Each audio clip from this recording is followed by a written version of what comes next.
여러분 안녕하십니까? 원투펀치 그 55번째 초고품격 레드 시간이 돌아왔습니다.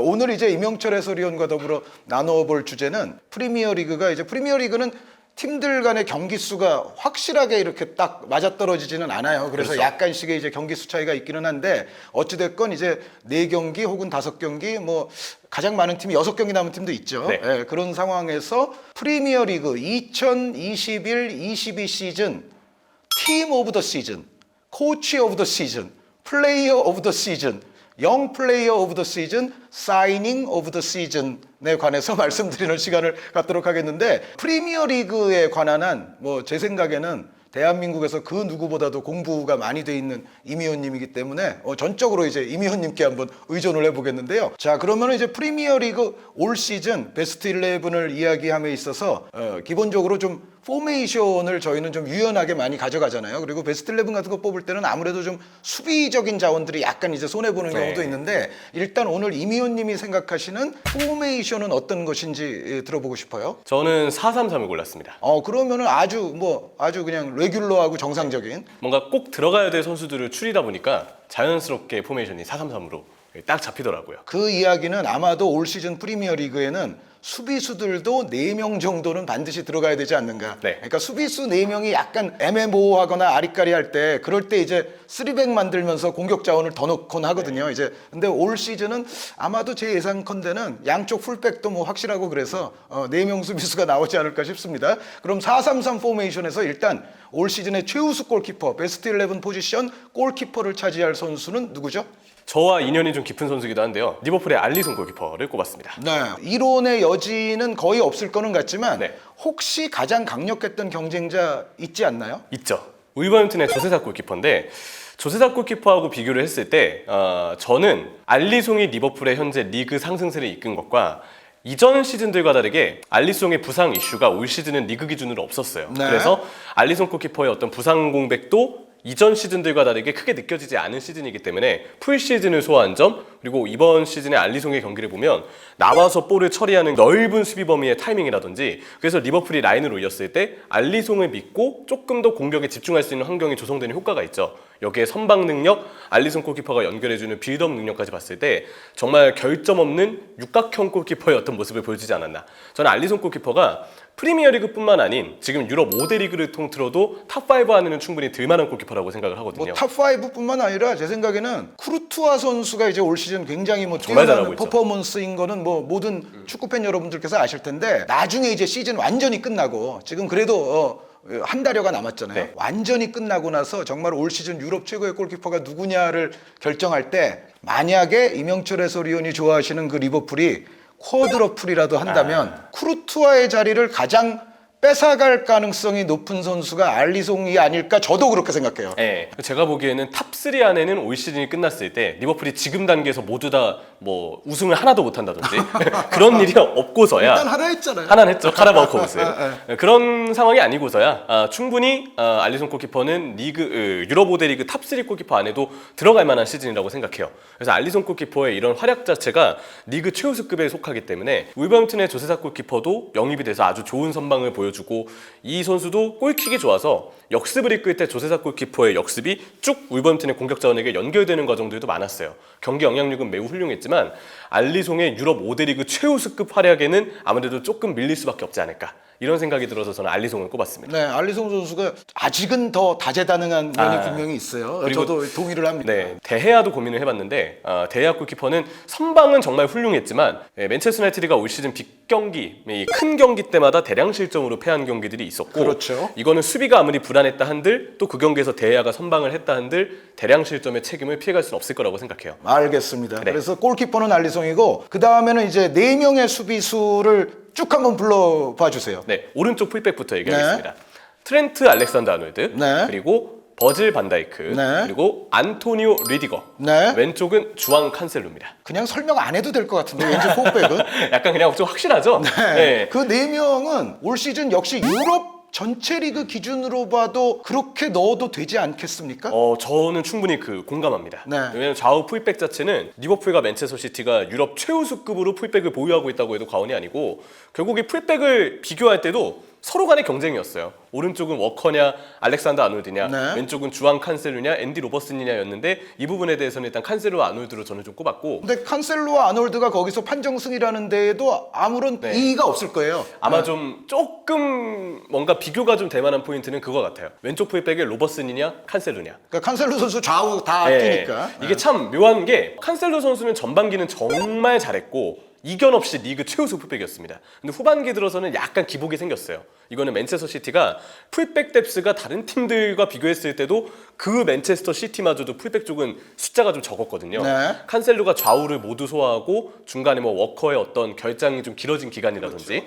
아니면 진첸코 선수도 뭐 우크라이나의 상황이나 아니면 본인의 폼 저하 때문에 기회를 못 받는 상황이라든지, 벤자민 맨디의 시즌 초반 갑작스러운 이탈, 뭐 네. 이러한 이슈들 때문에 칸셀루가 너무 많은 경기를 뛰면서 후반기 때 체력 저하가 좀 온 것 같아요. 근데 전반기 때만큼의 폼은 아니지만 그래도 칸셀루는 후반기 때도, 그리고 이 선수가 보여주는 중앙으로 들어왔을 때의 경기 영향력은 현대축구에 있어서 풀백을 이렇게도 쓸 수 있구나, 새로운 패러다임을 저는 제시했다고 봤기 때문에 주앙 칸셀루의 영향력이 더 컸다고 봤고요.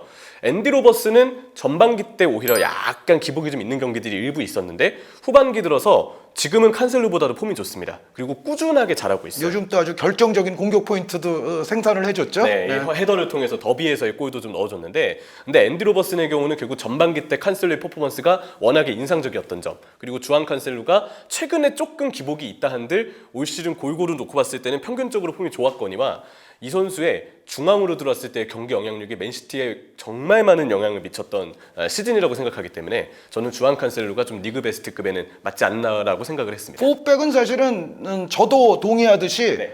유럽 전체의 디펜더스 오브 더 시즌을 하더라도 이건 유로피안 리그 전체에서 그래도 그렇게 저도 그렇게 4명 뽑을 것 같거든요. 네. 예, 그래서 별로 이견은 있을 것 같지 않은데 거기서 그래도 가장 아쉬운 선수가 앤디 로버슨 선수였던 것 같아요. 맞습니다. 예, 칸셀루 선수가 워낙에 좋았기 때문에 로버슨 선수가 살짝쿵 밀리는 그런 상황이 됐고, 뭐 센터백 가운데는 혹시 도전자가 있기는 한 걸까요? 사실 뭐 반다이크 그리고 리디거 이 두 명은 약간 고정이 좀 됐어요. 그럴 것 같아요. 네. 여기도 크게 설명은 필요 없을 것 같습니다. 고민이 됐던 쪽이 각 팀들에서 나왔는데 반다이크, 마팁, 마팁 네. 선수도 아주 좋은 시즌이죠. 티아고 실바, 리디거. 근데 결국 생각을 해보면 경기 소화량이나 그 각 팀에서 그 선수들이 보여줬던 어떤 영향력을 놓고 봤을 때 반다이크랑 리디거를 꼽는 게 맞는 것 같더라고요. 그렇죠. 그러니까 티아고 실바 선수와 마팁 네. 선수가 아쉽지만 빠지는 것이 옳고, 그리고 앤디 로버슨 선수도 어쩔 수 없이 좀 빠지는 네. 게 옳고, 워커 선수도 역시 마찬가지고, 그래서 사실 그냥 세 팀이 다 해먹는 수비진 아니었나라는 네. 생각은 듭니다. 그러면은 미드필드진부터는 그래도 조금 설명이 필요하지 않을까 생각은 되는데, 미드필더 3명을 말씀해 주시죠. 수비형 미드필더는 로드리. 네. 올 시즌 좋은 폼을 보여준 로드리를 꼽았고, 왼쪽 중앙 미드필더는 디클란 라이스.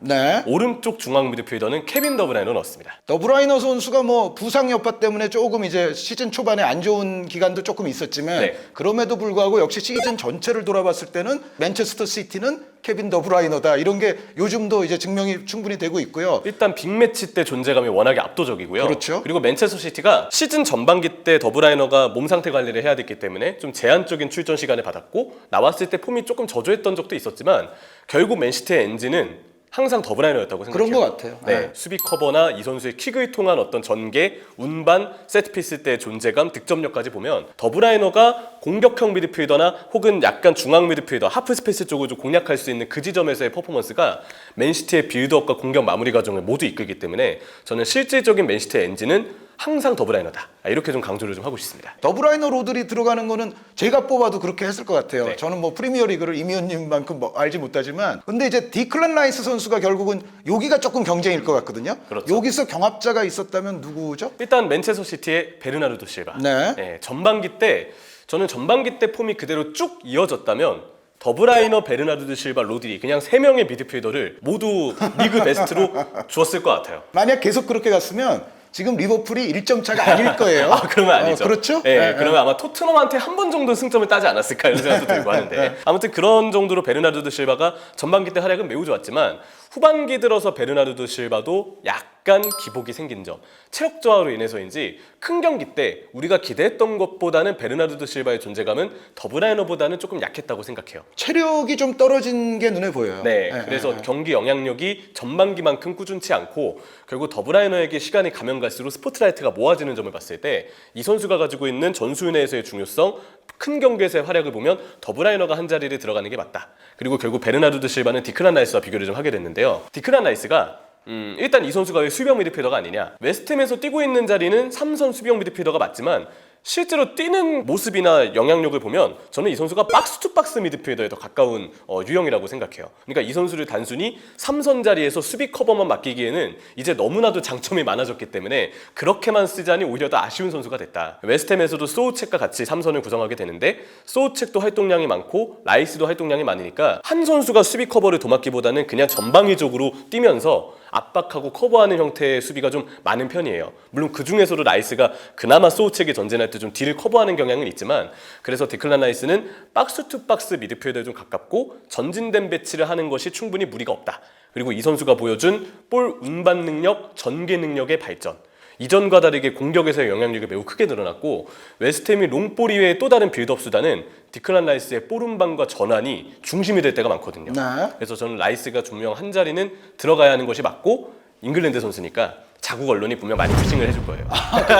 이제 나중에 네. 나중에 베스트 11 공식적으로 나올 때 네. PFA 같은 곳에서 그렇죠. 그런 이명철 해설위원의 베스트 11과 비교했을 때 적중을 시키고자 네. 하는 그런 의도도 있다. 맞습니다. 그러니까 디클란 라이스는 빠질 리가 없다. 네. 그래서 99.5%는 제가 라이스가 너무 올 시즌 잘했기 때문에라고 생각은 했지만 0.5%는 잉글랜드 버프까지 네. 고려해서 예상은 디클란 그렇죠. 라이스를 포함시켰다. 근데 디클란 라이스 선수가 골만 좀 더 넣을 수 있으면 제가 예전에 경험한 그 로이킨 선수과예요. 로이킨. 그러니까 로이킨 선수도 단순한 수비형 미드필더가 아니잖아요. 네. 근데 로이킨 선수가 이제 절정기 고점일 때는 디클란 라이스보다 득점을 더 많이 했죠. 뭐 중거리포, 뭐 침투하면서 했었고. 골, 뭐 헤더도 네. 골, 뭐 디클란 라이스 선수도 그런 비스무리한 걸 할 수 있지만 득점력의 총체적인 수치는 로이킨 선수보다는 조금 떨어지는데 어쨌든 그 로이킨처럼 뭔가 좀 정말 다재다능한 잉글랜드의 아주 중원을 책임질 수 있는 미드필더의 자질은 충분히 갖고 있다고 저도 동의를 하고요. 그리고 혹시 또 미드필드진에서 아쉬운 선수 한 명쯤 더 있을까요? 로드리 얘기가 나왔잖아요. 그리고 네. 같이 언급돼야 될 선수가 한 명 있습니다.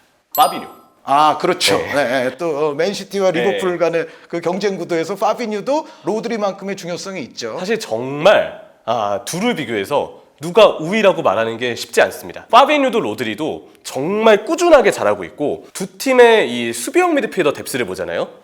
각 팀에서 정말 없어서는 안 될 선수들입니다. 페르난지뉴가 있고 뭐 조던 앤더슨 같은 선수가 있다 한들 백업은 결국 좀 미미한 편에 가까운 삼선이기 때문에 이 두 선수가 시즌 내내 팀 내에서 미쳤던 영향력은 매우 컸다고밖에 볼 수 없어요. 근데 로드리를 좀 꼽았던 이유는 로드리 선수의 볼 관리 능력, 그리고 수비에서의 커팅 능력, 그리고 이 선수가 보여주는 피지컬적인 장점까지 조금 더 전반기 때 활약이 눈에 들어온 정도는 로드리의 퍼포먼스가 저는 굉장히 좀 인상적인 부분이 많았다고 생각해요. 그리고 간간히 또 원더골 들어가죠. 네, 올 시즌 전반기 때는 어떤 그 중거리 한방들까지 생각하면 충분히 로드리 선수는 케빈 더브라이너, 베르나르도 실바를 칭찬할 때 같이 묶여서 칭찬을 받아야 돼 맨체스터 시티의 핵심 자원이었다. 파비뉴 역시도 잘했지만 저는 로드리보다는 화제성이 조금 덜했던 부분이 있다고 생각해요. 네, 그래서 로드리, 케빈 더브라이너, 그리고 디클란 라이스까지 네. 네, 그 공격진 이제 세 명인데 여기도 왠지 여태까지 나왔던 팀 선수들이 좀 들어갈 것 같은데. 네. 한 명은 좀 아닌 팀도 있어요. 아, 그런가요? 네, 네, 일단 네. 오른쪽 모하메드 살라를 꼽았고요. 최전방 공격수는 지우고 조타를 꼽았습니다. 네. 그리고 왼쪽 손흥민 선수 꼽았습니다. 아, 손흥민 네. 선수가 당연히 있었네요. 토트넘, 네. 네, 손흥민 선수, 저라도 손흥민 선수 뽑겠습니다. 네. 네. 아무래도 맨체스터 시티가 필포든 선수가 정말 좋은 활약을 하고 있지만 경기 소화량이 다른 선수들 대비 좀 아쉬운 부분이 있고, 그리고 팀 어떤 비중상으로 봐도 손흥민 선수가 크다고 봐야죠. 그렇죠. 네, 네. 그리고 뭐 살라와 조타의 경우는 지금 득점력만 보더라도 워낙에 대단한 선수들이고, 지오고 조타의 경기 영향력이 조금 떨어지지 않느냐, 저도 이 부분은 적극적으로 공감하거든요. 근데 올 시즌 최전방 공격수로 조타와 함께 겨룰 수 있는 자원이 지금 생각하면 결국 해리케인이에요. 근데 해리케인이 전반기 때 경기력도 득점도 너무 올라오지 않았던 기간이 길었고, 후반기 돼서 이 선수가 지금 좀 좋은 모습을 보여주고 있지만, 또 최근 경기들은 해리케인의 잘못은 아니지만 어쨌든 토트넘의 빌드업 체계를 상대 팀들이 해리케인을 중심으로 완전하게 묶어버리면서 케인에게서도 또 팀에게서도 유효슈팅이 안 나오는 분위기가 이어지고 있거든요. 그러면 이 부분을 봤을 때 해리 케인은 전반기 때 퍼포먼스의 아쉬움 때문에 이 리그 베스트 선정할 때 평가가 깎일 부분이 아무래도 있지 않을까 생각하고, 근데 여기에 플러스가 될 수 있는 건 영국 언론이기 때문에 조금 이제 밀어줄 수 있는 그런 분위기는 있기는 할 겁니다. 이것 때문에 조금 예상은 어렵긴 한데 저는 케인보다는 조타가 골 순도로 보아도 골 분포로 보아도 꾸준하게 한 시즌 동안 자신의 영향력을 스탯으로 보여준 선수다. 저는 그래서 지우고 조타를 꼽았습니다. 물론 지금 몇 라운드가 남아있기 때문에 네. 이게 또 몇 라운드 지난 다음에 어떻게 될지 모르지만, 그런데 왠지 영국 언론이나 또 영국 이런 협회나 이런 네. 쪽에서는 케인 선수가 조타 선수는 능가하지 않을까. 그런데 혹시 그런 생각은 드는데, 어쨌든 저는 지난번 발롱도르 파워 랭킹을 제가 선정할 때도 제가 분명히 설명을 드렸습니다만, 제가 봤을 때도 케인은 손흥민 선수보다는 살짝 미치다. 전체적인 시즌을 고려할 때. 그러니까 네. 손흥민 선수는 들어가도 케인은 빠질 수 있다는 거는 이명철 위원님 의견에 저도 강력히 동의하고요. 근데 이제 문제는 마네 선수를 그냥 중앙에 세워도 되잖아요. 아, 그렇죠. 그 얘기는, 그러니까 마네 선수가 손흥민 선수보다 리그 스탯이 뒤지고 한 거는 우리 모두가 알잖아요. 그래서 일단 거기서는 손흥민 선수가 갈 수 있는데, 마네 선수를 조타 선수 자리에 넣으면 그건 안 될까요? 전반기 때 마네가 그 자리에 뛰지 않았어요. 네. 후반기 들어서 이제 조타랑 피르미노가 모두 부상으로 빠지니까 클롭 감독도 최전방 공격수 혹은 뭐 리버풀 전술에서도 그 자리는 가짜 9번으로 볼 수 있거든요.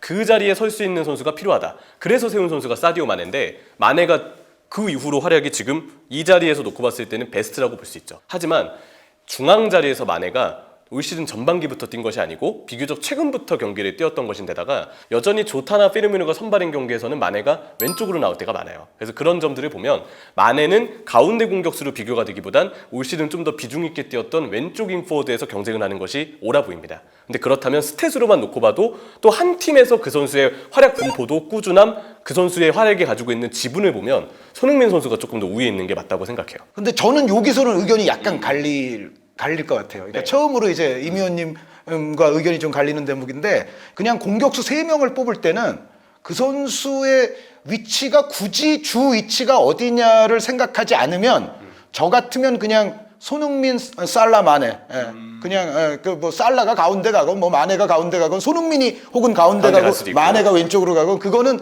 놓는 사람 마음이고, 그쵸. 일단 3명의 공격 자원을 올 시즌 뽑아라 그러면은 저는 조타 빼고 그냥 마네 넣을 것 같은데, 근데 조타 선수도 엄청나게 잘했던 거는 제가 동의해요. 제가 지난번에 발롱도르 파워 랭킹 얘기할 때 그냥 약간 번외 같지만 조타 선수 한 20등 언저리에 놨었거든요. 그러니까 전체에서도 조타 선수가 그 정도니까 사실 조타 선수가 여기 들어가도 이상하진 않은데, 저라면 그래도 마네 선수를 뽑지 않았을까라는 생각은 듭니다. 그러면은 어쨌든 임 의원님의 초이스는 손흥민, 살라, 조타인데, 여기에 이제 케인과 마네에 대한 설명까지는 됐거든요.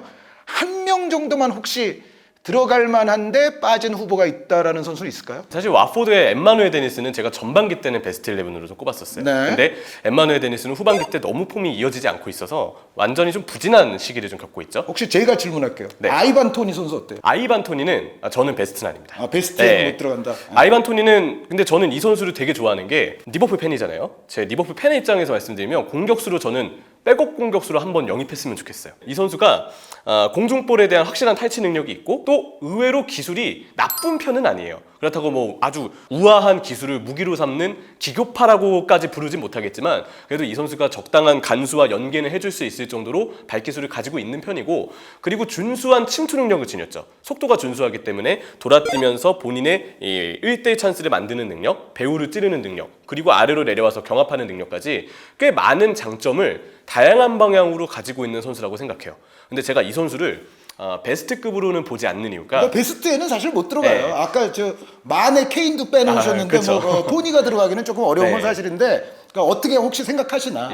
중반기 때 조금 무득점 기간이 길었던 아쉬움이 있었어요. 네. 근데 이거는 선수 본인의 문제도 물론 있죠. 선수 본인도 약간 이 시기에는 폼이 떨어졌고, 그래도 아이반 토니는 충분히 좋은 공격수라고는 볼만하다. 순위권을 조금 낮은 팀들 위주로만 만약에 베스트 11을 꼽으라 그러면 저는 아이반 토니는 최전방에 넣었을 수도 있을 것 같아요. 네, 알겠습니다. 그러면은 그 플레이어 오브 더 시즌, 네. 올해의 선수, 올 시즌 최우수 선수가 나오겠죠? 누구죠? 모하메드 살라입니다. 네. 네. 가만히 있자. 그 맨시티 선수들은 제가 다른 방송에서도 이 얘기를 한 적이 있는데 나눠서 해결하는 듯한 느낌이 있어서 사실은 최고의 선수를 선정할 때는 그게 EPL이 됐건 유럽 전체가 됐건 혹은 뭐 챔피언스 리그에서의 베스트 플레이어가 됐건 맨시티 선수들은 저는 약간 손해볼 수밖에 네. 없다는 얘기를 제가 다른 방송에서 했거든요. 그런 견지에서는 살라 선수가 그래도 가장 돋보이는 선수다라고 해석하면 될까요? 네, 저도 한 의원님 말씀에 적극적으로 공감합니다. 네. 맨시티가 아무래도 불리할 수밖에 없는 이유는 사실 맨시티의 올 시즌 팀 내 공격 포인트 1위는 계속 리아드 마레즈였어요. 스탯은 정말 많이 쌓았지만 출전 빈도를 놓고 보면 공격진이 워낙 번갈아 가면서 나왔거든요. 맞아요. 오른쪽인 포워드는 가브리엘 제주스가 사실 설 때도 있었고 네. 라임 스털링도 언제든 이 자리를 설 수 있고 리아드 마레즈가 나오기도 하고 계속 바뀌었습니다. 그런 부분들을 보면 리아드 마레즈가 스탯은 잘 쌓았지만 출전 시간에서 혹은 팀 내 영향력에서 역시 아무래도 경쟁력은 좀 떨어질 수밖에 없고, 그리고 경기력으로 놓고 봐도 마레즈의 경우는 경기 내용적으로 보면 스탯을 쌓는 거 이외에 꾸준하게 좋은 경기 관여도를 보여줬느냐고 보기에는 좀 무리가 있다고 생각해요. 관여도가 약하죠. 네, 네. 오히려 볼을 좀 끄는 부분 때문에 템포를 늦춘다는 지적도 받으니까요. 공격진이 맨체스터 시티는 참 골고루 잘했습니다. 라임 스털링도 10월쯤부터는 폼이 올라와서 올 시즌 내내 득점력을 잘 보여주고 있고, 뭐 라임 스털링뿐만 아닌 측면 중앙 가리지 않고 특히 중요 경기 때 골을 넣어줬던 가브리엘 제주스, 네. 왼발 최고의 재능이라고 꼽고 싶은 필 포든, 네. 뭐 이러한 자원들을 보면 맨체스터 시티의 공격 자원들은 잭 그릴리시 정도를 제외하면 그릴리시만 문제인 것 같아요. 네, 이 정도 제외하면 정말 모두가 잘했다고 볼 수 있어요. 그리고 맨체스터 시티 선수들의 이러한 상황과 별개로 그냥 모하메드 살라는 올 시즌이 정말 잘한 시즌이라고 생각합니다. 정확히는 네이션스컵 갔다 오고 2월까지는 괜찮았는데 카라바오컵 결승전 첼시하고 연장 혈투를 치른 뒤부터 한 달 정도 살라가 월드컵 지역 예선까지 포함해서 폼이 좀 안 올라왔던 시기가 있었거든요. 이게 조금 아쉽게 다가오긴 하지만 전체적인 올 시즌 살라의 한창 때의 폼은 리버풀 데뷔 시즌이었던 2017-18 시즌 때보다도 향상되어 있었다. 그리고 올 시즌이 살라가 프리미어리그에서의 경험을 계속 쌓아왔던 시기인데 첫 시즌 때와 다르게 자신의 패턴이 읽혀 있잖아요. 근데 그런데도 오히려 플레이 스타일을 발전시켜서 경합과 유려한 드리블, 그리고 왼발에서의 확실한 킬러 능력, 한 골 들어가기 전에 약간 욕심을 내지만 한 경기에서 한 골 들어가면 갑자기 동료도 잘 활용하는 스타일이에요. 이건 약간 농담 반이고 실제로 살라가 동료 활용을 그래도 정말 잘하고 영리한 시야 능력과 지원 능력을 가지고 있기 때문에 이런 부분들 때문에 살라의 경기 관여도는 경쟁팀들의 상황과 별개로 올 시즌 압도적인 면이 저는 컸다고 생각합니다. 그러니까 선수 하나를 뽑아라 그러면 저도 살라 선수입니다. 네. 완전 동의하고요. 자, 그러면은 플레이어 오브 더 시즌까지 했으니까 그 다음에는 영 플레이어. 영 플레이어는 통상 그래도 한 21세 정도로 끊죠? 네. 그러니까 21세 이하로 보시면 되겠는데 21세까지 영 플레이어 오브 더 시즌은 누굽니까? 정말 뭐 좋은 재능들이 많은데 그래도 이 나이 때 최고의 재능을 항상 영 플레이어상으로 꼽는 게 저는 맞다고 생각합니다.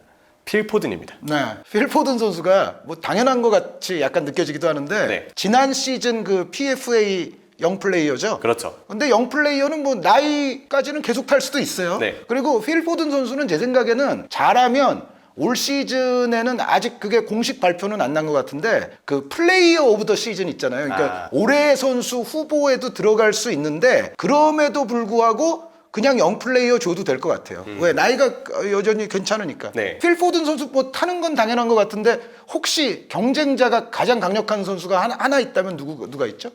저는 크리스탈 팰리스의 코너 갤러거 역시도 눈에 좀 많이 들어왔었어요. 네. 워낙 코너 갤러거가 2선 자리에서 보여주는 활동량과 침투 능력, 이게 크리스탈 팰리스의 중원 기동력을 올려주고 또 올 시즌 비에이라 감독의 팰리스가 정말 뭐 상위권에서 지금 경쟁을 일으키고 있는 저 울버햄튼이나 아니면 웨스트햄보다는 순위가 조금 낮을 수 있어도 워낙 그 크리스탈 팰리스가 보여주는, 또 비에이라 감독이 보여주는 정말 달라진 플레이 스타일과 전술은 우리가 한번 들여다볼 만한 포인트가 많다고 생각하거든요. 항상 롱볼을 올리고 수비적으로 임하고 조금 진부하다시피 했던 호지슨 감독의 팰리스와 다르게 비에이라 감독의 팰리스는 경기를 주도하고 밸런스, 빌드업 구조를 신경 쓰고 이를 바탕으로 미드필더의 중원 장악력을 늘리면서 중원을 먹고 간 상태에서 코너 갤러거의 침투와 코너 갤러거의 기동력을 바탕으로 중원에서 힘을 쓸 때가 굉장히 많았습니다. 그 좋은 구조를 만들어내는 데 있어서 코너 갤러거 선수가 거의 핵심이라고 봐야죠. 네. 그래서 이제 이 선수가 아직 첼시에서 임대 신분이잖아요. 조금 오해를 불러일으킬 수 있는 게 코너 갤러거가 중앙 미드필더이기 때문에 간혹 가다가 3선 미드필더로 보실 수도 있어요. 근데 맨유전에 한번 코너 갤러거가 팀 상황상 어쩔 수 없이 수비형 미드필더로 내려와서 뛴 적이 있는데 이 자리에서는 압박을 좀 더 받고 본인이 오히려 후방에서 볼을 좀 배급해야 되는 역할을 집중적으로 맡다 보니까 이 위치에서는 장점이 영 안 나오더라고요. 오히려 본인은 전진하고 싶어 하는데 전진을 하지 못하니까 좀 자제하게 되고 정적인 위치에서 볼 배급을 하는 거는 오히려 좀 어려워한다. 그리고 탈압박이 의외로 압박에 굉장히 많이 둘러싸이는 지점에서는 조금 불안하는 측면이 많았기 때문에 코너 갤러거는 이 선 밑쪽에 약간은 공격형 미드필더 성향의 선수라고 보는 게 저는 맞다고 생각합니다. 네, 어찌됐건 이제 코너 갤러거 선수가 굉장히 칭찬받아야 마땅한 시즌이기는 하나 필 포든 선수가 영 플레이어를 가져가는 것 자체에는 별 무리가 없는 것 같고요. 자, 그러면은 이제 거의 이제 종착역으로 가까이 가고 있는데 이번에는 코치 오브 더 시즌, 올 시즌의 감독은 누굽니까? 몇 명을 두고 고민을 했었습니다. 아까 얘기 드렸던 크리스탈 팰리스의 비에라 감독처럼 네. 정말 자신의 어떤 팀 스타일을 완전히 바꿔놓은 그래서 지도력을 인정받을 만한 시기를 보낸 감독도 꼽고 싶었으나 또 한 명 고민을 했던 감독이 브랜트포드의 토마스 프랭크 감독입니다. 네. 승격팀 현재 상황으로 놓고 보면 똑같은 세 승격팀 중에 노리치랑 와포드는 강등이 매우 유력해 보여요. 그렇죠. 예, 근데 브렌트포드만큼은 일찍이 잔류권에서 계속 맴돌았었는데 근데 이 감독도 본인의 어떤 축구 스타일을 그대로 구현하면서도 브렌트포드의 돌풍을 일으킨 점 그리고 실제로 강팀들도 여러 잡았고 그 아스날은 브렌트포드가 매우 무섭습니다. 첼시 원정도 아, 첼시도 매우, 아마 매우 무서울 무섭습니다. 거예요. 첼시가 한 번 브렌트포드와의 원정 경기에서 이긴 적은 있지만 전반기 때 그 승리한 경기도 굉장히 불안했었거든요. 그런 점들을 보면 토마스 프랭크 감독의 지도도 아주 인상적이나 중반기 때 부진이 너무 길었어요. 그럼 누가 타는 거예요, 그럼? 누구를 선택하시는 거예요? 이게 제가 이렇게 오프닝을 길게 한 이유가 있습니다. 결국 결과 따라 갈 것 같아요. 아, 그러면 이 얘기는 과르디올라 아니면 네. 클롭이다. 맞습니다. 네, 그러니까 우승자에게 네. 주겠다. 또 한 명 저 고민한 감독이 사실 아스날이 아무런 어떤 시련 없이 저 정말 아무런 시련 없이 그 3연패 당했던 기간도 만약에 다 연승을 하고 아무런 시련 없이 4위로 올라갔다. 그러면 저는 아르테타 감독도 조금 생각은 해봤을 것도 아이, 같아요. 그럼요. 시즌 첫 라운드 시작할 때부터 생각해 보세요. 네, 맞아요. 다 아스날 올 시즌 뭐 강등권에서 놀겠다 막 그런 얘기 막 나왔는데 지금 그래도 이 정도까지 네. 올려놨잖아요. 근데 아직은 상위권 싸움이 뭐 확실치 않은 점과 그리고 결국 이 3연패 기간 동안 아르테타 감독도 뭐 힘을 쓸 수 있는 상황, 뭐 손을 쓸 수 있는 상황은 아니었긴 하지만 그럼요. 부상자가 워낙에 네. 많았고 선수층이 좀 얇아서. 그렇죠. 그래서 이런 부분들 때문에 조금 경쟁에서 밀린다. 그리고 무엇보다 1, 2위에 지금 속해 있는 펩과 클롭이 정말 대단한 시기를 보내고 있는 부분 때문에 저는 결국 우승을 누가 하느냐에 따라서 코치 오브 더 시즌의 주인공도 갈릴 거라고 생각합니다. 잉글랜드 축구사에서는 역사적인 지금 양대 라이벌리를 형성하고 있는 거는 맞는 것 같아요. 네. 왜냐하면은 제가 이제 예전부터 잉글랜드 축구를 이렇게 돌이켜 봤을 때 세계 축구의 어떤 트렌드를 선도하면서 성적면에서도 이렇게 쌍벽 같은 역할을 해내는 그런 잉글랜드 팀 라이벌리를 보기가 쉬운 일이 아니었거든요. 네. 장구한 역사에서. 그쵸. 예를 들어 뭐 60년대 이탈리아의 네레오 로코의 AC 밀란, 엘레니오 에레라의 인터 밀란, 뭐 이런 것부터 시작해서 우리가 뭐 가장 근자에는 뭐 레바민 있지 않습니까? 레바민 네. 이제 그런 것처럼 정말 시대의 어떤 선두에 서 있는 극소수의 팀, 그런 팀 두 팀이 잉글랜드에 있고 그 수장들이 또 다 명장이에요. 네. 근데 이런 경우는 알렉스 포거슨, 아르센 벵거 두 분께는 굉장히 죄송하지만 물론 그때 맨유는 잘하긴 했지만 시대의 트렌드를 이끌었다고는 볼 수 없거든요. 그렇죠. 사실 네. 그러니까 퍼거슨 감독이 전술을 어떤 혁명적으로 만들어내는 사람은 아니기 때문에 잉글랜드에서는 혁신이었을지 몰라도 대륙적인 기준에서 보면 또 벵거 감독이 혁신이라고까지 또 얘기할 수는 없어요. 그래서 두 분께는 죄송하지만 그때 라이벌리보다도 지금 라이벌리는 사실 의미가 좀 있어요. 트렌디한 측면에서는 분명히 이게 의미가 있어요. 그래서 어찌됐건 임 의원님의 선택은 우승팀 감독에게 주겠다. 펩 오어 클롭. 네, 그렇게 정리를 하겠고 그러면은 마지막 사이닝 오브 더 시즌. 자, 올 시즌 EPL 최고의 영입은 누굽니까? 지금 당장 리버풀도 맨체스터 시티도 영입생의 효과를 크게 누린 시즌이라고 생각하지는 않습니다. 네, 맨체스터 시티의 제크리시 아쉽죠. 리버풀 여름 영입보단 역시 겨울 영입의 루이스 디아스가 아주 좋은 영입이긴 하나 여기에 또 하나 큰 빅사이닝 첼시의 로멜루 루카쿠 정말 큰 투자를 했는데 거의 워스트에 가깝죠? 네, 저도 이거는 워스트에 가까운 사례라고 생각합니다. 워스트 사이닝 오브 더 네, 시즌. 네, 지금 저 최희재현 의원님께서 주먹을 한번 이렇게 불끈 쥐고 가셨어요 뒤쪽에서. 자, 최고의 사이닝은 그래서 한 팀에 이번에 영입이 돼서 확실하게 시즌 내내 좋은 영향력과 퍼포먼스를 보여준 선수. 약간 교감을 된 선수 조세사 골키퍼입니다. 네. 아까 그 최우수 골키퍼에서는 알리송 때문에 살짝 네. 놓쳤지만 최고의 영입은 조세사로 해줄 수 있다. 그렇죠. 네. 조세사 골키퍼가 그 선방률이 올 시즌 통계를 놓고 봐도 최상위권에 맴도는 선수예요. 물론 제가 최근 라운드는 제가 그 기록을 체크하지 못해서 여전히 좀 최상위권인지 알리송도 최근에 좀 올라와서 이건 좀 못 보긴 했지만 여전히 조세사 골키퍼는 선방률 그리고 이 선수의 수비 범위, 볼 처리, 울버햄튼의 수비력을 이끄는 부분에서는 1등 공신이라고 생각하고요. 브루노 라즈 감독이 부임하고 노망 사이스도 코너 코디도 저 오른쪽에 맥스 킬먼도 또 사이스가 최근에 폼이 조금 떨어지긴 했지만 오히려 그동안 기다리고 있었던 윌리 볼리가 또 갑자기 기용이 되더니 잘하고 있어요. 그런 모습들을 보면 브루노 라즈 감독이 오고 확실히 이전 감독들과 다르게 백스리의 전체적인 조직력이 올라온 거는 사실인 것 같아요. 근데 백스리의 조직력을 본다 하더라도 결국 코너 코디나 사이스 혹은 부상에서 이제 막 돌아온 윌리 볼리아 같은 선수들은 중간중간에 잔실수가 없지는 않거든요. 근데 그런 잔실수마저도 모두 커버해서 경기 후에 별다른 얘기가 안 나오게 만든 골키퍼는 조세사 골키퍼였습니다. 네. 근데 이제 조세사 골키퍼도 이제 페르난도 산투스 감독이 뭐 친선전 동안 한번 만에 몇 번 써본다면 지금 폼이라면 제가 볼 때 외면해서는 안 될 거라고 생각을 하거든요. 네. 조세사 골키퍼도 지금까지는 아니었지만 대표팀 주전 키퍼 경쟁에는 포함을 시킬 만한 가치가 있다. 근데 만약 조세사 골키퍼가 주전 골키퍼가 된다면 우리나라 입장에선 좋지 않은 소식이다. 이런 얘기는 해야 될 것 같습니다. 현재 폼은 매우 좋은 선수임에 정말 틀림이 좋습니다. 없으니까. 네. 여러분들도 EPL 많이 좋아하시고 또 많이 지식들이 있으시기 때문에 임 의원님의 생각과 여러분들의 생각을 한번 비교해 보시면서 또 즐거운 시간을 가지시면 괜찮을 것 같습니다. 저희는 다음 시간에 찾아뵙겠습니다. 여러분 감사합니다.